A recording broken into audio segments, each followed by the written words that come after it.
Oi, pessoal, tudo bem?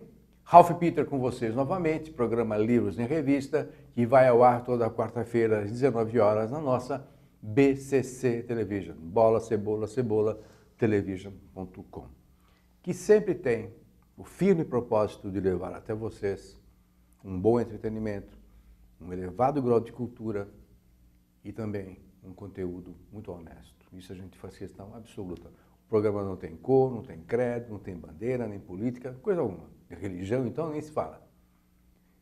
O único quesito obrigatório para sentar-se aqui e que vocês assistam é a honestidade.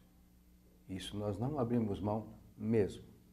Que naturalmente é o que vai acontecer dentro em breve. Temos aqui a Ana Dantas, uma jovem publicitária. Obrigada pelo nome. É jovem. Pode não ser jovem de idade, mas é jovial e que isso vale muito mais. É verdade. Eu quero, antes de passar direto para ela, pedir desculpas para vocês antecipadas pelas minhas tossidas. Eu estou fortemente resfriado e espero que vocês me perdoem. Eu quero agradecer novamente essa equipe técnica maravilhosa, Betânia, Luciana, Márcio, que sem eles nós não estaríamos aí penetrando nessas ferramentas midiáticas que hoje todos nós possuímos obrigatoriamente. Quero agradecer também Maria Estela Guedes, que a partir do seu site www.com, situado em Lisboa, nos abre todas as portas e janelas e nos insere literalmente no universo lusófono. Nos dá uma grande audiência e, acima de tudo, uma audiência muito aquilatada, muito gabaritada, que é o que nós percorremos, buscamos sempre nesses 10 anos de programa Livros em Revista. Ao meu lado direito, como já disse, Ana Dantas, roteirista, consultora cinematográfica, publicitária, jornalista, escritora e comanda a Maria Moringa. Depois ela vai explicar por que esse nome. Empresa de conteúdo literário para audiovisuais, autora de A Adoção de Júlia e agora, para nossa honra, está lançando aqui no programa o livro Deixando para Trás, que ela vai explicar para nós o que se trata, que eu ainda não sei. Acabei de receber o livro, muito obrigado. Está muito bonito, por sinal. O livro, esse que eu acabei de mencionar, o Deixando para Trás, será lançado agora, dia 16 de julho, na Livraria Martins Fontes, na Avenida Paulista, 509. Os dois livros pela mesma editora ou não? Não, o Adoção de Júlia foi pela editora Uirapuru e o Deixando para Trás, ele é pela Franco Editora. E o engraçado é que o Deixando para Trás, na verdade, Alf, eu comecei fazendo um crowdfunding para arrecadar dinheiro para fazer o livro em virtude da urgência da temática, né? Que nessa crise humanitária, falando de refugiados, enfim. E não consegui o dinheiro, não arrecadei, só que a Franco Editora me fisgou, pediu para ler meu texto. Que danadinhos, hein? Espertinhos, e aí fez assim, olha, gostamos do seu texto, vamos... Eles entenderam a urgência do assunto. Que legal.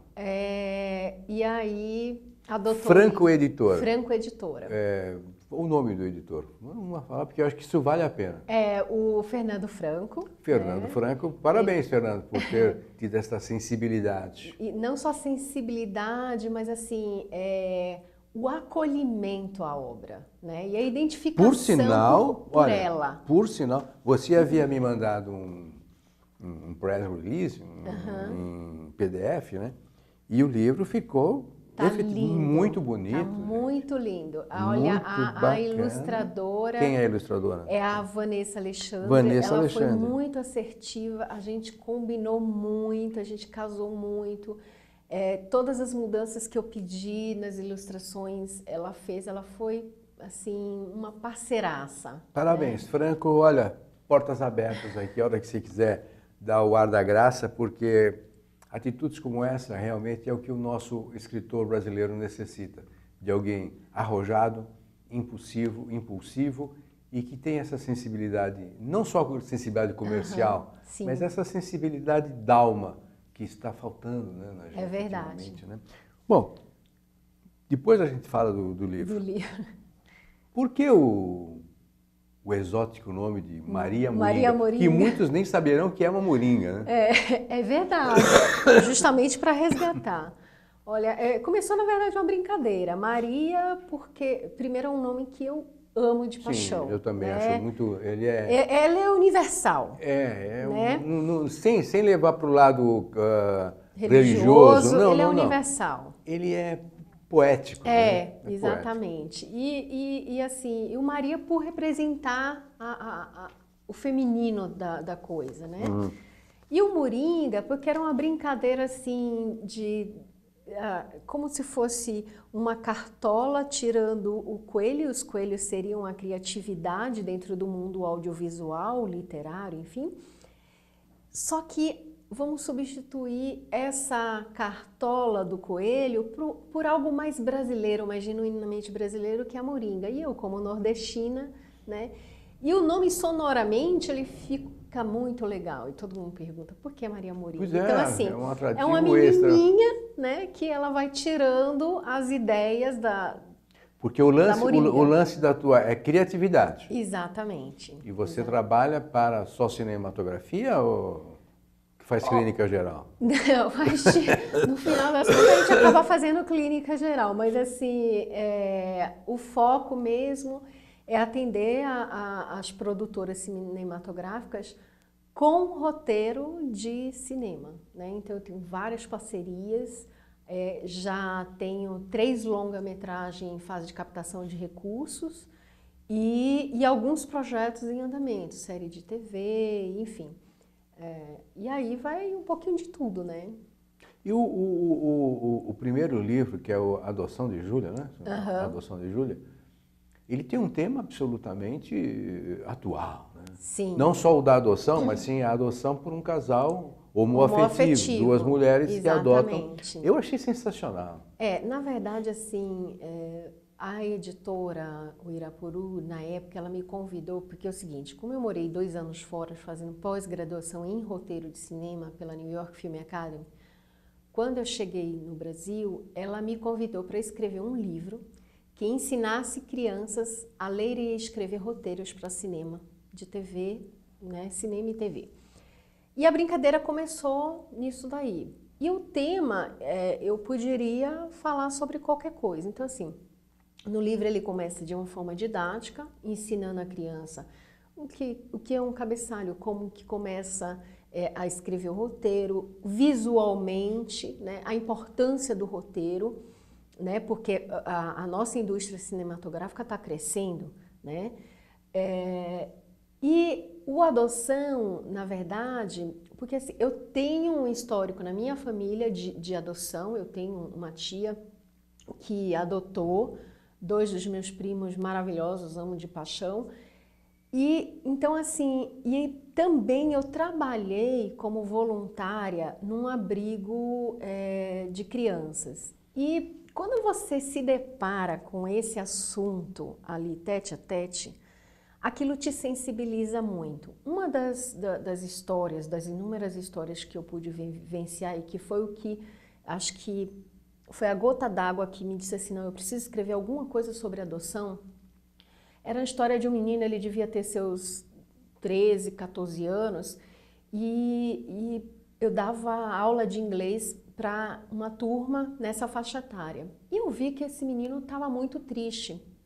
No final da aula, eu perguntei para a coordenadora o que tinha acontecido com ele. E ela me falou assim, olha, Ana, é triste o que eu vou lhe falar, mas é a realidade. Esse garoto ele foi devolvido pela 2ª vez por uma família. Aquilo, assim, rasgou meu coração. E aí eu perguntei, mas por que a família fez isso? Porque ela não soube lidar com o filho que já existiu, o filho ficou com ciúmes e eles devolveram. Eu falei, mas gente, não é um produto, é uma pessoa, é um ser... Você não faz isso nem com um cachorro. Exatamente, é um ser humano. Nossa Senhora. E aquilo, assim, eu fiquei revoltadíssima, né? Fora outros casos que no abrigo você encontra muito, de padrasto que faz maldade com... Enfim. E eu queria externar isso porque, assim, uma coisa que a gente tem notado é o preconceito sobre os casais homoafetivos em adotar, né? Uma vez uma senhora me questionou com o dedo rente ao meu nariz, falando assim, você há de convir que isso não é normal, falando da questão da sexualidade. Eu olhei para a cara dela e falei assim, olha, primeiro que eu não estou ensinando, não se fala no livro sobre sexualidade alguma. Segundo, que eu estou falando de amor ao próximo. E amar ao próximo independe de sua sexualidade, né? Cada um tem... Cor, credo, nada. Exatamente. Claro. E a terceira coisa, eu pergunto para a senhora, que é tão religiosa, fanática, diz que tem Deus no coração, eu lhe pergunto, o que a senhora preferia? Deixar uma criança, que eu também falo de adoção tardia no livro, né? Deixar uma criança com 13, 14 anos no abrigo, sabendo que ela não vai ser adotada, ao Deus dará no abrigo, ou dar a oportunidade dela ter uma família, independe se é mãe com mãe, pai com pai, mãe e pai. É amor, gente. A gente está falando de amor ao próximo, né? Fraternidade. Exatamente. No mínimo, fraternidade. No mínimo isso. Então, aí ela se calou e ela não teve argumento. Porque, na verdade... Não tem argumento. Não tem. Não tem argumento. Quando a gente ama o próximo, a gente não mede o sentimento. A gente simplesmente ama e faz. É a mesma coisa assim, antes do livro A Adoção de Júlia, eu tenho uma trilogia da Agatha Bia. E eu falo de adoção de animais de rua, a mesma coisa. É amor ao próximo. Quando você vê alguém... É um resgate. Né? Exatamente. É um a gente resgate. Precisa buscar isso, né? É um resgate. A humanidade, eu acho que precisa. Não que a gente, desculpe, não que a gente deva sentir-se responsável porque uma criança está no abrigo ou então um cachorro está na rua. Não, eu não me sinto responsável por isso. Não, mas... Porém, cachorro olha para mim, eu levo para casa. É um horror, né? Então que eu nem olho, porque senão minha casa já era um canil. Mas é isso, mas tudo bem, isso vai um pouquinho de um passado. Sim, e tal, isso aqui. Do histórico que a gente carrega, exatamente, né? Que a gente vê por aí e tal. Mas voltando ao caso que eu acho isso um absurdo. A devolução da pessoa. No caso menino, a segunda vez. Então, assim, aquilo me cortou o coração. Eu tive um caso na minha família, assim, uma prima adotou uma criança, depois acho que de uns 5, 6 anos, devolveu. Nossa, eu acho que a pessoa devia ser punida severamente por isso. Nossa, eu acho que... Punida. Não consigo entender, porque o primeiro de tudo, Ralph, eu acho que é o seguinte... A adoção, você não entra num supermercado e fica escolhendo o produto porque ele é cor de laranja, azul ou o rótulo é isso. A adoção você não está escolhendo um produto, é um ser humano, antes de tudo, né? Ele sente na pele, assim como você, assim como eu, né? Então, assim, já começa daí. Eu acho que o Brasil, ele já deu um grande passo, porque há tempos atrás, se você olhar pelo histórico, a gente não adotava, era questão de raça e cor, era um preconceito. A gente já ultrapassou isso. Isso já não existe mais, né? Existe. Existem em alguns casos, mas não em grande quantidade. Que diminuiu um pouco, mas ainda... não está como eu gostaria, ou seja, zerado. Sim, mas aí hoje o preconceito qual que é? Por casais homoafetivos. Gente, evoluam. Olha, a gente aqui está só de passagem. A gente precisa passar nessa vida e passar por ela deixando uma marca boa. Deixar uma semente boa. Exatamente, né? Para que as pessoas que venham ao mundo, essa criançada que eu digo que já nasce com chip... elas vêm e falam assim, que mundo maravilhoso meu pai, meu avô, minha mãe deixou para mim, né? Então, quando você começa com esse preconceito bobo dentro de casa... Idiota mesmo. Esse seu filho, ele vai ser uma pessoa preconceituosa. É um exemplo, né? É um exemplo. Exatamente. Os pais, se soubessem o quão eles são importantes na educação e no caminhar da evolução de um filho, nossa, eles teriam Não, atitudes de pensar, de falar pensar antes de falar alguma coisa. Indo na esteira do que você discursou há pouco, sem ironia, que você discursou que o agradecimento aos pais, aos avós, puxa, que legal que eles deixaram isso para mim. A pessoa que agradece isso seguramente vai ter vontade de deixar algo bom também. Sim. É um rastro que não acaba. Porque não tem fim. você aprende. Olha, eu vou contar um caso. Eu devia ter 8 anos, mais ou menos nessa faixa, e uma tia minha, ela tinha a coisa na Bahia de pegar roupas usadas, naquela época, sei lá, 30 anos atrás, enfim, pegar roupas usadas no final do ano, levar para uma cidade pequenininha, hoje é grande, Maracás, que era pobre na época, e ela saía andando pela cidade, nos locais pobres, cadastrando as pessoas para no dia do Natal irem na casa dela, e aí ela via quem era que na casa tinha. Então, aí tem o pai, a mãe, filha, a avó, não sei o quê. Ela aprontava a roupa, lavava, passava, deixava a roupa bonitinha, colocava, fazia o pacotezinho daquela família, a família ia lá, comia comida bem farta mesmo na noite de Natal, ainda levava a roupa e levava uma cesta básica. Então, assim, eu tinha 8 anos. Eu me lembro que ela fazia a gente caminhar, às vezes a gente criança, né? Ai, tia, eu tô cansada, não sei o que. Ela, não, vai sim. Mas aquilo foi de uma lição tão tremenda que até hoje vem no meu DNA essa coisa de fazer o bem ao próximo. Então, se alguém chega para mim e me pede alguma ajuda, pode não ser da minha área, eu vou fazer ajudar. Você usa o networking. Né? Exatamente. Acho que a gente está aqui para isso, vamos expandir mais amor, né? Outro dia eu falei assim, gente, as redes sociais estão muito desgastadas com assuntos ruins. Com muita informação e pouca formação. Exatamente. Né? Então vamos falar de coisas boas, vamos botar energia positiva para esse mundo que ele está precisando, né? Estou adorando o papo.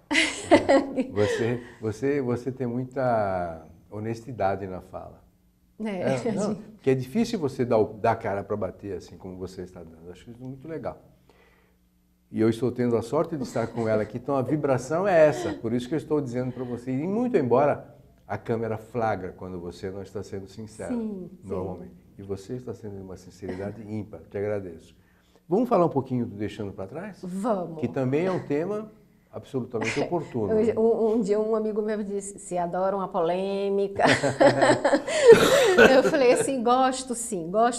O Deixando para Trás é o seguinte, eu costumo dizer, e aí eu fui interpelada outro dia por meu sobrinho de 18 anos, que acabou de entrar na faculdade, e fez, mas tia, você está lançando esse livro, você viu a lei dos refugiados, não sei o que, eu não sou totalmente contra nem a favor. E aí o único questionamento que eu fiz para ele e que eu faço, que eu trago à tona no Deixando para Trás é o seguinte, você já se colocou no lugar do outro?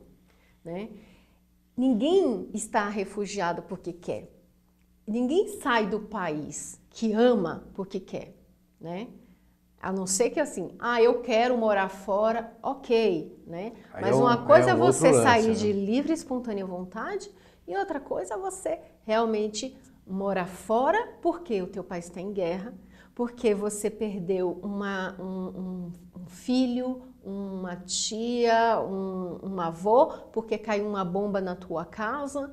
Então, assim, é o que eu falo. Perde a identidade, inclusive. Exatamente. Né? E assim, você recomeçar num país que você não sabe a língua direito, eu já passei por isso. Clima diferente. Eu fui para os Estados Unidos com o meu inglês The Books on the Table. E as pessoas lá, se eu não falasse com um sotaque genuinamente americano, Que não fosse cucaracha, né? eles já metiam espanhol e eu falo assim, gente, Brasil, a gente não fala espanhol, é português. Então, assim, eu passei na pele um pouco do que é estar morando em outro país. E olha que eu fui para fazer uma pós-graduação, eu fui de livre e espontânea vontade. Foi numa boa, né? Fui numa boa. Mas eu tive bullying lá, sim. Eu passei por situações de bullying.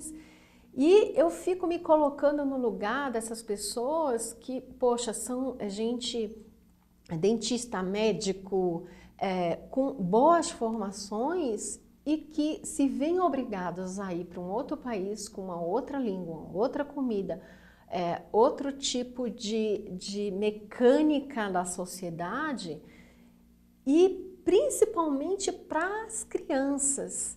Né? A gota d'água do que me fez levar a escrever esse livro, obviamente, não só a crise humanitária que a gente escuta, vê, ouve e está ali latente na nossa sociedade, é que eu vi uma reportagem de um garoto dizendo o seguinte, que ele, quando chegou, ele sofreu bullying na escola, porque ele não sabia falar o português direito e os meninos na escola proibiam ele de usar o banheiro. Quer dizer, coisa básica da básica.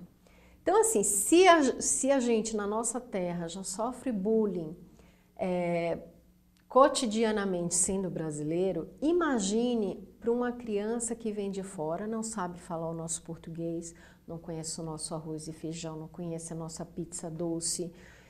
E essas crianças, elas acabam sendo intérprete dos pais, né? Porque como eles acabam aprendendo a língua primeiro, Sim.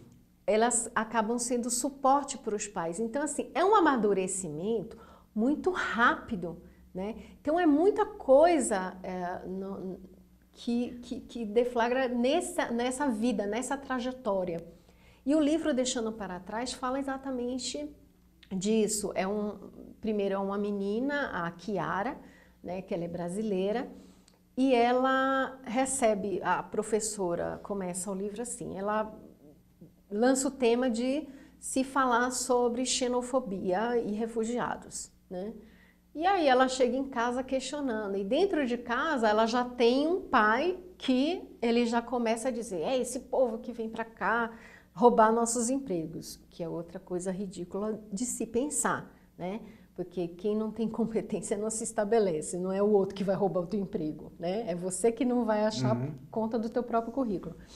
Mas enfim, e aí essa menina, ela se vê com um coleguinha que ele não sabe falar o português e ele vai aprender dentro de toda uma cultura.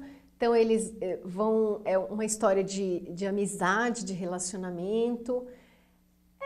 Não é porque eu escrevi não, Ralph, mas é muito encantador. E no final a gente fala, na verdade, assim, se não fosse os nossos refugiados, né, na época da ditadura, enfim, possivelmente a gente não teria um Gilberto Gil, que teve que se refugiar, né, com uma música belíssima, deixando de legado para o Brasil e para o mundo, né? E aí vai Isabel Allende e tantos outros, né, que tiveram que se refugiar, cada um em seu tempo, em outro país para poder sobreviver, né? Que na verdade é o que eles fazem. Acabou de sair daqui a Ieda Lima, exatamente, que passou por 2, 3 países, 3 países, né? Chile, Alemanha, passou pela Suíça e vai por aí. Você acha que o brasileiro perdeu aquela vontade de abraçar o ser estrangeiro? Porque desde que eu sou criança, nós sempre gostamos de falar com alguém de fora do país. Era uma época romântica e tal. Hoje eu não sei se nós estamos ainda com essa mesma disposição. Não sei se você entendeu. Quando o sujeito enrola a língua, a gente, de onde você é? E é super caloroso e tal. Agora, com essa onda de refugiados, e nós estamos para receber um monte, que virão lá da Arábia, aqueles países, que eu francamente não sei como eles vão ser recebidos aqui. Espero que sejam bem recebidos. Você acha que nós perdemos essa característica de boa gente? De calorosidade? Olha, eu prefiro acreditar que não. Só que, aí tem uma ressalva. Existe sim um grupo que está perseguindo, é o do contra.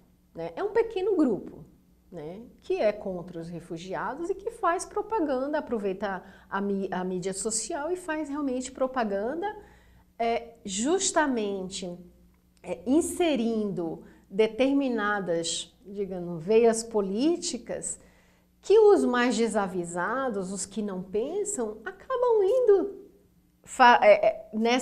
pegando carona nisso, né? Tem um aspecto religioso também. Exatamente. Né? Que é onde pega também muito, né? Mas eu ainda acredito que o Brasil, o brasileiro em si, ele tem ainda esse calor humano. Ele só precisa realmente descobrir.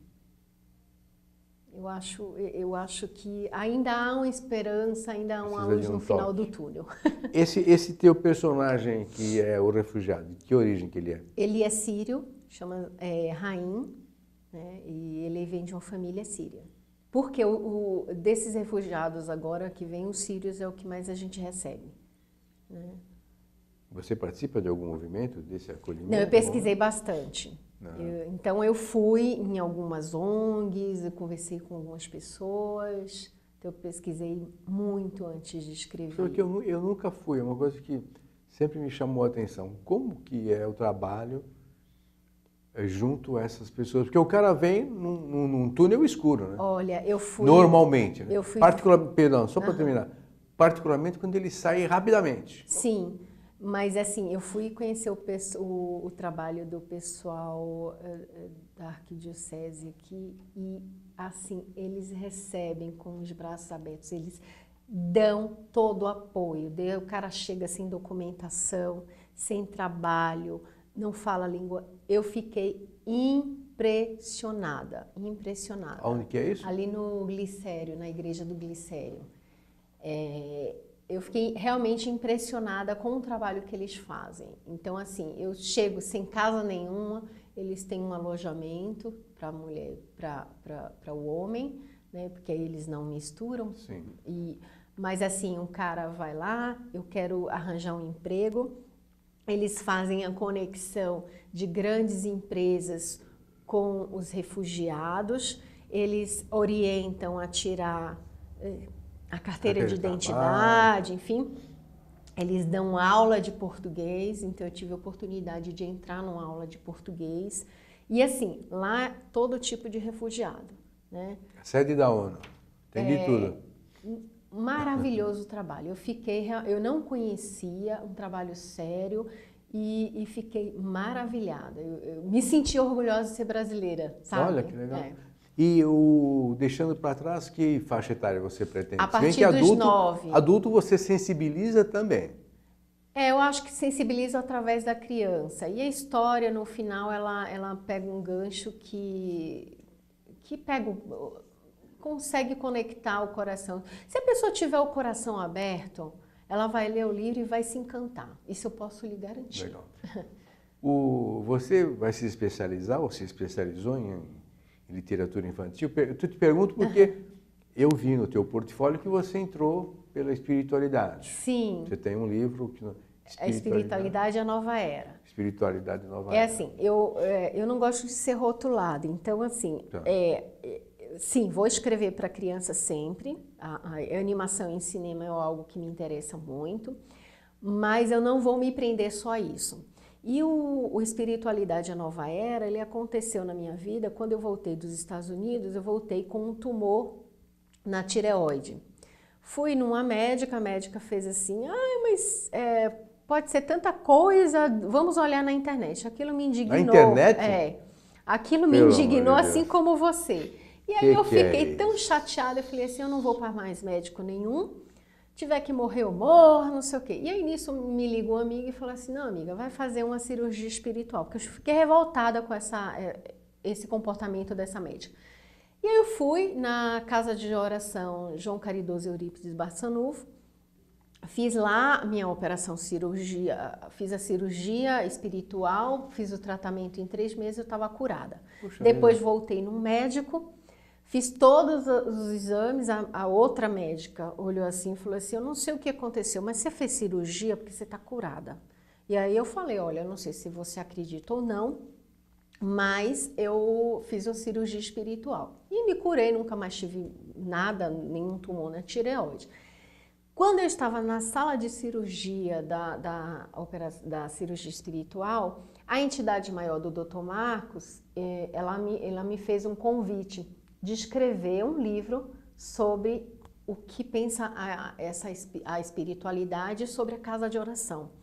Então eu passei cerca de 1 ano e meio entrevistando médiuns antigos da casa, entrevistando algumas entidades incorporadas, né? E aí veio esse livro, que realmente eu digo que foi uma oportunidade que Deus me deu, independente Com certeza. Nada acontece por acaso, né? É muito circunstancial e você é uma pessoa iluminada, com certeza. Menina, infelizmente o nosso tempo Adorei, Ralph. acabou Muito mesmo. obrigada. Poxa, você é iluminadíssima. Obrigada. Tomara que as forças benfazejas do universo te mantenham assim também. Amém. Bastante forte.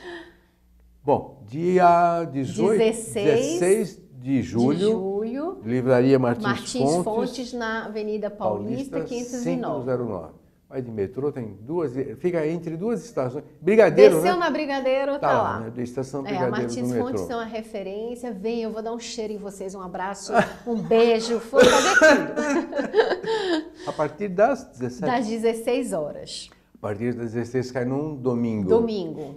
Pessoal, não se esqueçam também, dia 27 na Flip, Casa Ruth Guimarães, uma homenagem belíssima a essa nossa brava escritora. Pessoal, brigadíssimo, eu sei que vocês gostaram, estou sentindo muito. Eu tenho sorte que ainda vou ficar um pouquinho com ela aqui, mas vocês vejam na quarta-feira ou qualquer outro dia, porque ele fica no acervo. Valeu, pessoal, muito obrigado pela presença, até já, tchau, tchau.